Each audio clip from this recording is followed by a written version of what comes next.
at Event Sustainability Live, brought to you by Event Industry News and sponsored by Evolution Dome. I'm Zach Goodman. I'm the host over the 2 days at Event Sustainability Live. We are part of DRPG team and we're a creative communications group, and we're bringing you this fabulous stage across the 2 days. Before I introduce our next session, I have a couple of items I just need to cover. So ideally you'll be wearing the headphones for optimal audio, and if you wanted to read the closed captions, they're over there on the screen. If you wanted this session in any other languages, then you just need to download the Interprify app. We also have a QR code on this side where you can submit your questions, and I'll read them at the end. Our speaker is happy for you to ask questions throughout, though, so I will be stood by the side with a microphone if you want me to come to you at any point. Other than that, I'm going to hand over to Sarah Yeats, who's the Managing Director at Sledge, the award-winning creative agency. Over to you, Sarah. Thanks very much. Hi, everyone. I'm Sarah Yeats. So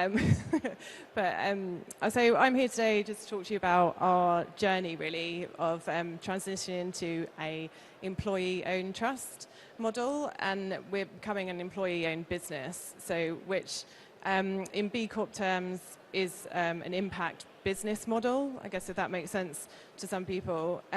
It's something that we've been working on behind the scenes for quite some time now, but we really kind of officialized it in November last year. And so as we reach that kind of 12-month mark, there's some learnings and experiences that we've been through and tips that I'll be sharing throughout this session, with the aim of kind of helping people determine whether this is something you might want to do for your own business, or anything I can help kind of on that journey or consideration as well. So hopefully that's good for you. Essentially, employee-owned means that everything, as an EOT, like everything that we do has to be in the best interests of our employees, bar none. That's essentially what it means. There's quite a lot of detail online, etc., for you to be that, but that's kind of where we are. But where we got to this decision, I guess this all came down to originally kind of our people, but also some of the work that we were doing with some of our clients that really inspired us.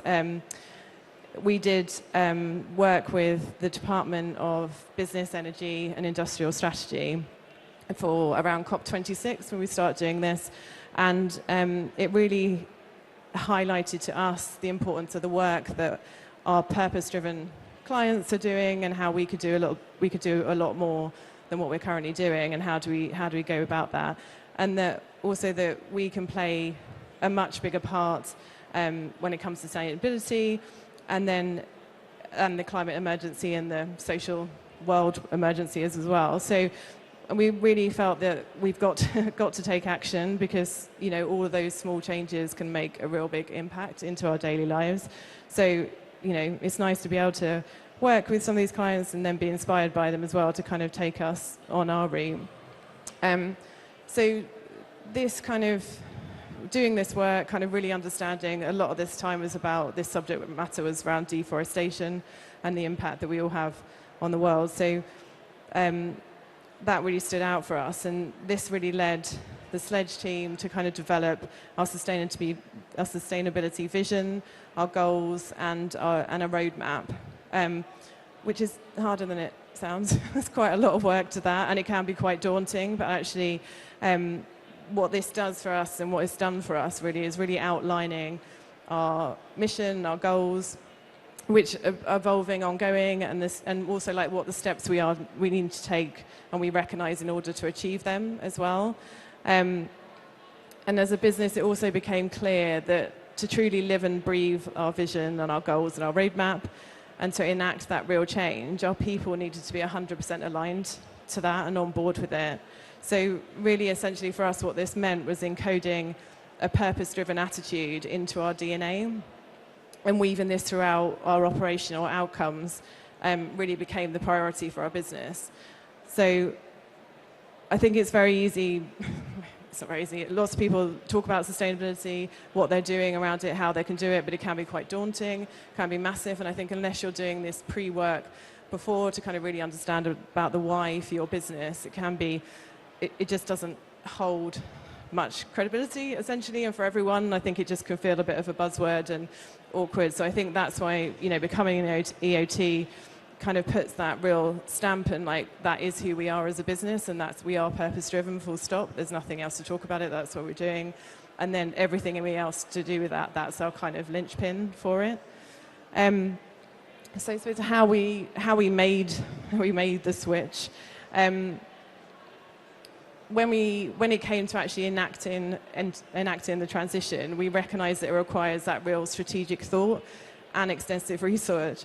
And I definitely recommend kind of taking the time to consider the best accreditation or like model for your business, because it's definitely not one size fits all. For us, we explored another number of options, including B Corp. However, we've identified that the employee-only trust model was appropriate given our ambitions and what we wanted to do as a business, and that was the place to start. And I think anything else from that can come from it as well, which is important. But without that sort of bolder statement and kind of strategy and strategic approach to it, the other stuff sort of was hard to kind of wind in. So I think this is like the start of where we are. And what we didn't want to do very much so was to be like a tick box exercise. We wanted to formalize a commitment to our employees, the whole team, and formalizing that so that in a way that means they have a stronger voice in everything we do, and they have the opportunity to shape the future direction of the business as well. And that's ongoing as a basis. So we're led by the team, some of whom are here today. Thank you very much. And, for us, like, transparency is key. We're lucky that given our purpose-driven clients and work, many of our team are already passionate about protecting the planet, which is amazing. But if you do decide to do that change, know that transparency is absolutely key. You absolutely need that clear and regular communication with employees, both verbally, written, because that's essential. And I think for us it was essential to announce that we were becoming an EOT, and that's what we are. There's not many companies that do it, and definitely not in our sector, but there's a few more coming up, which I think is a great thing to do. And now, since we've announced and got the word out there a lot more, I think I'm getting a lot more questions and talking to like fellow people in the industry, which is really great to kind of spread the word. Like I said, it's not necessarily something that everyone can do or wants to do, but I think the principles of what it stands for and what you have to do behind the scenes in order to bring this into your business and make it work, I think that's really key to it. And I think everyone can learn from that kind of process. So for us, we really focused on like highlighting the why behind our move and outline it, how it's going to affect our team and our people. And this would really involve like highlighting that their roles are safe, first and foremost. I think when you're talking about changing the business, it can be quite a scary thing, especially when it's not something you were particularly involved in your day-to-day piece. But it doesn't, and what it's not, your roles are safe, it's not equating to layoffs or anything like that in the business, but showing how it's going to benefit them, the planet, and our clients, and essentially our wider business and growth for us moving forward. Embedding, there's a lot of work that kind of went behind the scenes to make this decision happen, and then to understand what our strategic approach was moving forward. And what really meant a lot to us. But then also the key piece to this is really that our ongoing commitment and remain committed to being an EOT.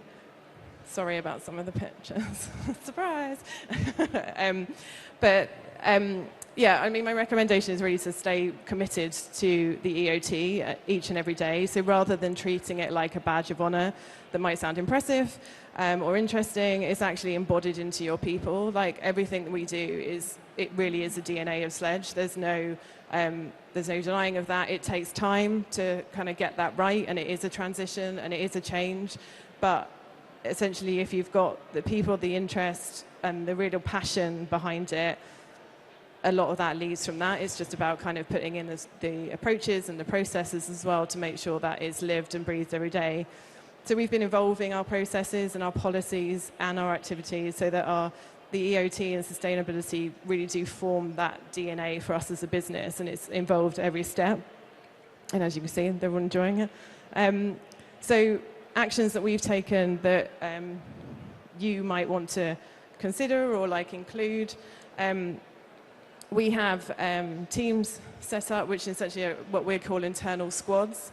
What that is an opportunity for members of all levels to come together on a monthly basis to share ideas and initiatives that are related to the future of the agency and how that builds into like our strategic approach as well. Like what is that? It's more about working on the business than kind of like in the business, I suppose. That's how we kind of describe it a bit more. And these squads and these ideas are kind of open in terms of what you want to talk about, as long as we've got that strategic approach in mind. But that's then shared with the board and taken on board, and then it's kind of implemented where and how it's appropriate. I think, like anything, the voice is there, but also we're all held accountable to that. It's not just a case of getting together and saying, this is what we'd like to do, and it kind of gets ignored on a piece of paper or something else somewhere else. It's kind of like we're held accountable by the business, and that's a great thing to do. And it really helps to just have that open and honest part of the relationship as well. Another real key part of this for us as well was reevaluating our values. And this was kind of achieved by doing a number of workshops with the team, helped with an outside consultant that we really designed to reflect our new structure. We were very aware that we did not want to do an activity. I'm sure some people have looked at their values and put it on a mug or on the wall or a t-shirt and gone, don't really know what that means, but we say it every now and then, we put it into a pitch. It was so important for us, and like I said earlier, like it's not a tick box exercise for us. It's not about that. It's not just doing it because we're a business, and it's really got to be part of who we are and what we believe. And I truly do believe that this relates to everything we do with our clients, because if they understand who we are and our personality and what we care about, that if we connect and that's it, the work comes and we can do great things together. So working on that values piece was so important to us. We didn't know where it was going to kind of land or where it was going to come out, but it's essentially integral. And what we've done from that is we've established the values, we've put them out, and we share them everywhere we possibly can, but we live and breathe them, so it becomes a way we communicate in terms of the business. And we've also appointed values champions within the business who continue to drive those values forward. So it's that accountability, I suppose, throughout the business all the time, on all levels and everyone, so that it's not just, coming from the board or like coming from senior management. Essentially, it's all of us. If we're all on board, this is what we've got to do. So I think having values champions in the squads are a huge part of everything. What else have we done? Our systems, that's the fun stuff. That's where it comes down to the detail a little bit more. But we've developed what we call a sustainability management system. And as a team, we take account of this allows us to kind of take account of the risks, operations and meaningful change of everything we're doing. It involves monitoring, measuring and managing these three elements kind of across our operations and projects. It's important to note that this is all across all of these actions, and we've not been afraid to look beyond the business for support. I think it's been really important for us that when we started this journey before we became an EOT, we were like, we can do this. This is easy. Sustainability, got it. Loads of stuff. Plenty of people out there. Loads to do. But we knew it didn't mean anything and didn't have any kudos. It gets lost, it can get lost in the work you do, and different clients want different things and time, everything's busy, and we understand that. And we essentially started with a roadmap ourselves, but knew that what we weren't doing was being able to commit to that on a regular basis, which meant it just didn't have that meaning and that kudos, and we weren't being purpose-driven. We were saying we were purpose-driven, but we weren't being and we weren't acting, and that's not what we wanted to be. So hence why we took ourselves kind of out of that situation a little bit, looked at some external support, because there are some amazing experts out there, and this is their life and this is their world, and it's so helpful, and they really got us through that. So this kind of sustainability management system that we have has been onboarded and helped to create through some of these experts. But what they also do, again, is they hold us accountable for doing that. So we have our annual reviews from it. But we also have monthly check-ins and little pieces. So essentially everything's there for us, and there's no excuses to not be doing it. And what it does, it's not about for me, and I hope for the rest of the team, it doesn't feel as much as it's a extra work and as you have to do it. There's a process that you have to go through and you've got to get on board with it. But I think once you're there, it just becomes that natural process and that part of that DNA, and that makes it really easy. So I think that's super important to include. We've enlisted, like I say, like a sustainability coaching experts to educate our team as well. And we've got kind of a session coming up on that in the next couple of weeks, which has been great. But I think that really helps to kind of ensure that we get to that piece, really. I think, like, just talking about like the potential benefits and things, maybe like us, you've all been passionate about fostering like a positive, flat level culture where everyone's invited to have their say. Again, I think it's quite easy to say it, but to live it and do it is quite difficult, and it doesn't come for everyone. So I think becoming an EOT, you're likely to find that your teams, your people are more open to sharing ideas than ever before, because they know they're contributing to something bigger than themselves. And I think that's so important in today. And this in turn can really boost that motivation levels, the morale, which enhances the team members, their creative output and their production capabilities, and ensures they're genuinely passionate about playing their part from an environmental and social aspect, I think, which is just absolutely massive for us.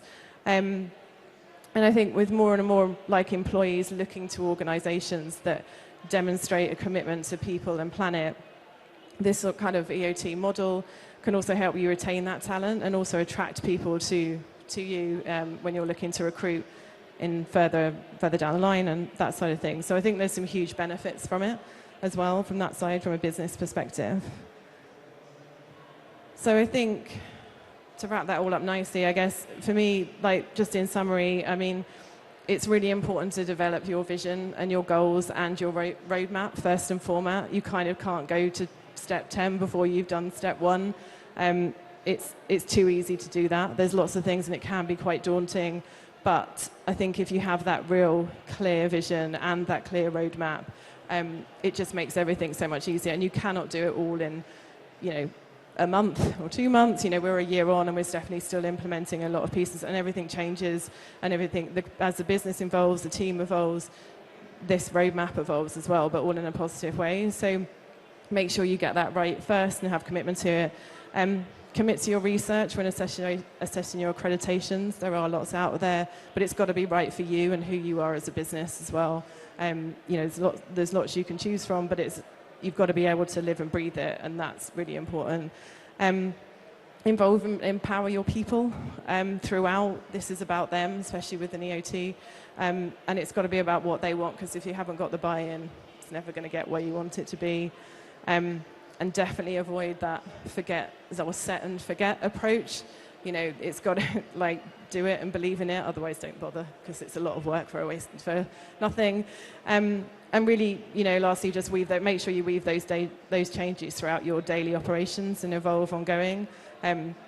It does evolve and it will change, but I think that's what is exciting and that's what's interesting as people get on board and they understand it a bit more, especially with all the employees. There's just a lot more that comes out of that, which is just making huge things. And I think even so, the more you involve your clients as well in that conversation, I don't think they know what an EOT is or how that affects them, but the more you can talk about it and openly talk about what that means and what you're doing on your sustainability journey, it just opens up so many different doors as well. And that's what we're here for as well. So hopefully that's useful.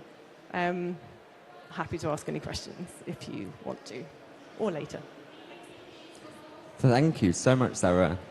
What a fascinating model. I have to admit that I have never heard of that. We haven't got any questions on Slido. I don't know if we've got any in the room.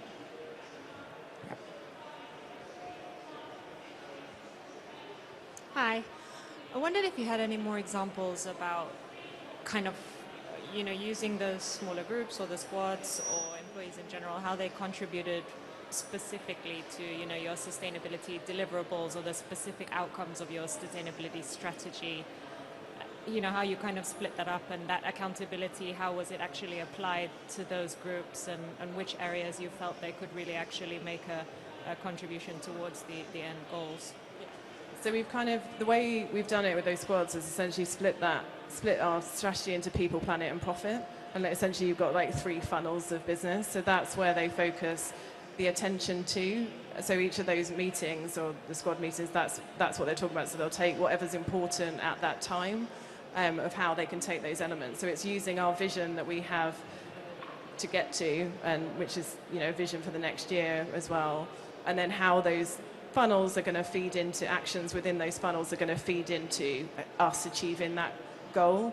So I think it's very much, I think the squads piece as a piece is essentially much more around the people side of things and how we can improve the working environment, what we can do, like how does this stop it becoming a lot more work for everybody else, and how can we implement this a lot more. So I think those are the real pieces of like having that voice to be able to say it. So rather than kind of just having, this is what we do now, everyone get on board, thanks very much. This is like, well, this doesn't work for me, or this doesn't work for my client, or this doesn't, you know, or this really does. And it's kind of having that forum piece. I think if that's what is really useful for it. Thank you. A question from me. Do you have to be a certain size to get the best out of an EOT? I mean, I don't know if you're willing to share how many people are in your company, but so I can kind of gauge how the benefits have come from the number of people You don't have to be a particular size. There are credentials you have to commit to, but it's more financial side that you have to be at to meet those. And then aside from that, there's not a lot. It's not about the size of the business. It's about the financial side, really. So you can support it as a process. Fab. Good to know. Any other questions? Thanks, Sarah. That was really interesting. I think one of the fundamental schools of thought that's going on around the world now is happily moving towards the idea that companies who give more than they receive are really the ones that are going to set to thrive as the 21st century progresses. You're only 12 months into, and that's the fundamentals of an EOT, financially as well as ethically, really.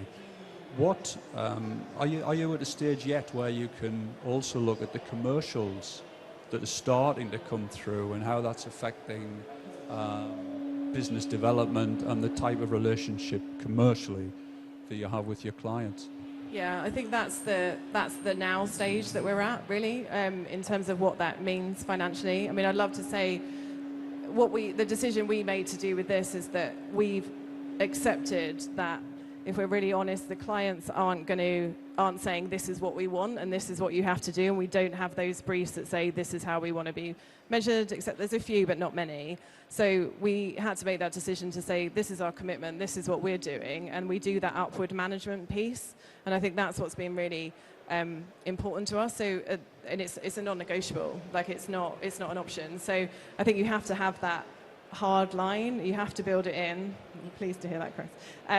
But you know, we have to, and I think that's a decision you have to make, and it will come. I see it coming because I know it's, you know, where we've worked with Bays initially, like they came to us, we worked with them before, but they know who we are as an agency and what we stand for, and that means a lot because they can't go completely against anything they do.